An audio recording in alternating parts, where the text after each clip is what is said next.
हम बकवास पर आपको खुशामदीद। मैं आयशा ड्रामे की अगली किस्त में आप देखेंगे कि आयशा यास्मीन बेगम के दिल में अपनी जगह बना चुकी है और यास्मीन बेगम को लगता है कि आयशा ही है जो इनके बेटे को, इनके घर को जन्नत बना सकती है। अब असवद को किसी तरह समझाना है, मनाना है।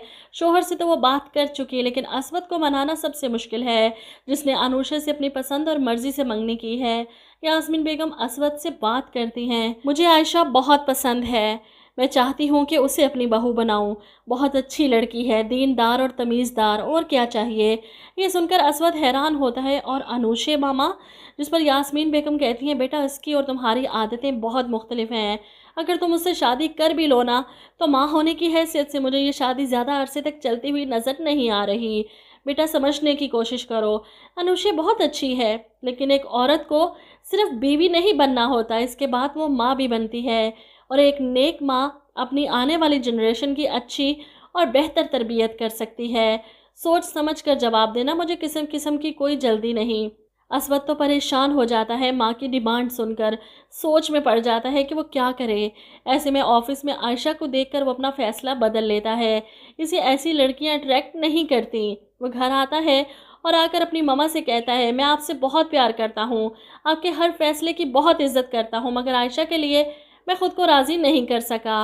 वो इनकार कर देता है। आयशा के लिए तो यास्मीन बेगम भी खामोश हो जाती हैं। अब अपने बेटे पर ज़बरदस्ती दबाव तो नहीं डाल सकती। वहीं दूसरी तरफ आप देखेंगे कि एहतशाम की रात वाली हरकत के बाद जवेरिया इससे बहुत ज़्यादा नाराज़ है। सुबह जवेरिया से सामना होता है तो एहतशाम फिर से वही बात दोहराता है। इस पर जवेरिया का हाथ उठ जाता है। एक थप्पड़ एहतशाम के मुंह पर पड़ता है तो इसकी माँ तड़प कर सामने आ जाती हैं। तुम्हारी हिम्मत कैसे हुई मेरे बेटे पर हाथ उठाने की। जिस पर जवेरिया इनसे कहती है कि ये बात आप अपने बेटे से पूछें, क्योंकि मेरी ज़िंदगी अजाब कर रखी है इसने, क्यों हाथ धोकर मेरे पीछे पड़ गया है।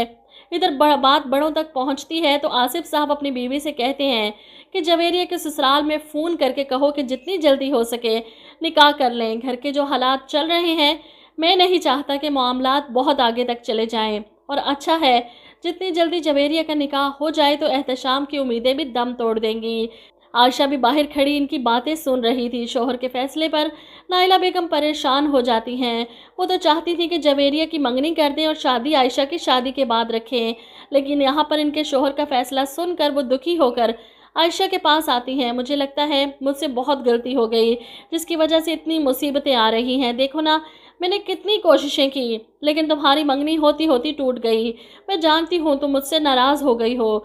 जिस पर आयशा रोते हुए अपनी माँ से कहती है, नहीं अम्मी, मैं आपसे क्यों नाराज़ होंगी, ऐसा कुछ भी नहीं है।